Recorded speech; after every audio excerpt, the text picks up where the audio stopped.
кетишет бардыгы. Кайыбын айтасаң чычалап кетишет бардыгы. Ким эле кыйын бардыгы. Маданият орустан үйрөнгөн ошол болду бардыңардыкы. Көчөгө чыгып кетти бардыгы. Атасын укпай калды, апасын укпай калды, кызы көчөгө чыгып кеткен, бою боз болуп келип алат. Ошого дагы макул. Алдап атат, жедирип атасың, алданып атасың, таяк жеп атасың, америкалык өлтүрүп сүзүп өтүп кетсе да кайрыга эч ким чыкпайсың, тыйдыңы жедирип атасың.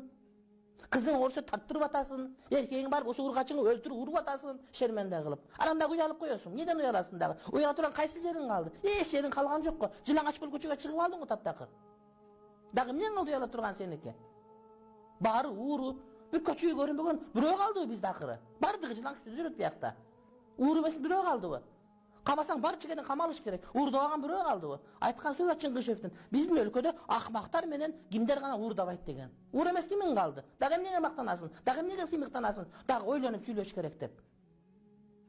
Кайсыл жаппаган айбегиң калды?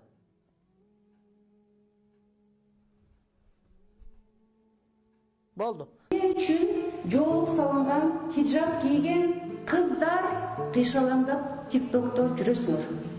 Кимге, эмнеге, кандай максатта тиктокто кыйшалап атасыңар? Эмнени көргөзгөнү? Ооздугу, көздүгү, башка дене мүчөнүбү, бирөөнү азгыргыңар келип атабы, бирөөгө жаккыңар келип атабы? Ошондой болуп атса, ушул нерсе динибизде мүмкүнбү же мүмкүн эмеспи? Анда эмнеге жоолук салынып жүрөсүңөр эки жүздүүлөр?